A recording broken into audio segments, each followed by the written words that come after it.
혹시 분양 청약을 문자로 받으셨나요? 그리고 이제 후회하고 철회하고 싶은 마음이 드시나요? 오늘 제가 꼭 알아두셔야 할 법적 정보를 알려드리겠습니다. 이거 모르시면 14일 안에 계약 철회할 기회를 놓칠 수 있습니다. 자, 집중해주세요.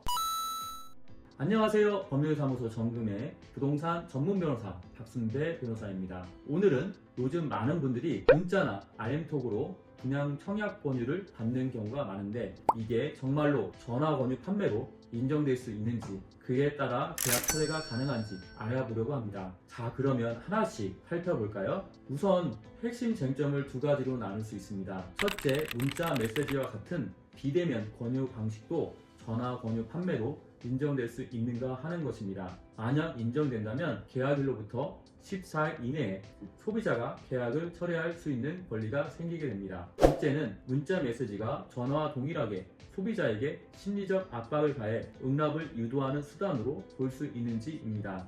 이와 관련해 양쪽의 의견이 첨예하게 대립하고 있습니다.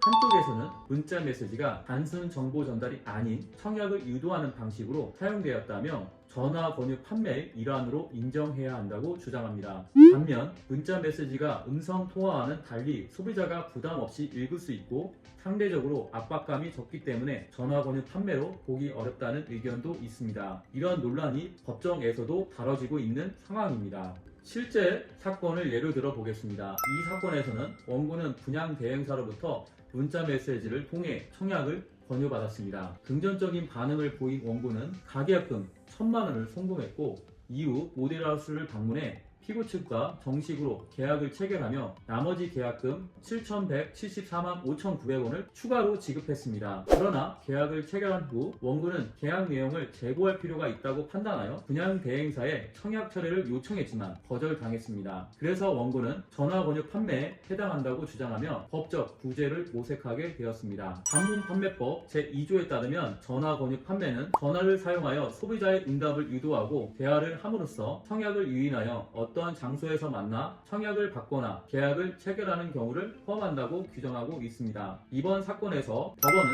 문자 메시지를 통한 청약 권유도 전화 권유 판매로 인정했습니다. 구체적으로 법원은 문자 메시지를 통해 소비자에게 청약을 유도한 것이 음성 통화만큼의 영향력을 미칠 수 있다고 본 것입니다. 따라서 문자 메시지를 통한 비대면 권유도 일정 조건 아래 전화 권유 판매로 인정될 수 있다는 중요한 판례가 만들어졌습니다. 이 판결의 의미는 앞으로 유사한 사건에서 법적 해석에 큰 영향을 미칠 것으로 보입니다. 그렇다면 이번 판결이 소비자에게 주는 시사점은 무엇일까요? 만약 문자 메시지나 알림톡을 통해 청약 권유를 받고 계약을 체결하였다면 계약일로부터 14일 이내 청약 철회를 요청할 수 있습니다. 계약을 후회하거나 부담을 느끼는 경우라면 이 청약 철회의 권리를 꼭 활용하시기 바랍니다. 특히 계약을 체결한 후에는 이 계약이 전화 권유 판매에 해당하는지 꼼꼼히 검토해 보셔야 합니다. 전화 권유 판매로 인정될 경우 청약 철회가 가능한지 판단할 수 있기 때문입니다. 법에서는 청약 철회 방식에 대한 제한이 없으므로 14일 이내에 청약 철회 의사표시를 하고 이를 입증할 자료로 문자 메시지, 음성 통화 녹음, 내용 증명 등을 남겨두시는 것이 중요합니다. 오늘 제가 알려드린 정보가 도움이 되셨다면 구독과 좋아요, 알림 설정 꼭 눌러주시고요. 법률사무소 정금에서는 여러분이 필요한 법적 조언을 통해 소비자의 권리를 지킬 수 있도록 도와드립니다. 저희 송무팀에서는 청약 철회를 위한 내용 증명 작성과 송달, 그리고 송달 이후 발생하는 법적 문제들까지 꼼꼼하게 처리해드립니다. 고정 댓글과 영상 설명란에 상담 신청 링크를 올려드렸으니 14일 이내에 꼭 신청하시길 권장드립니다. 지금까지 법률사무소 정금의 부동산 전문 변호사 박순배였습니다. 감사합니다.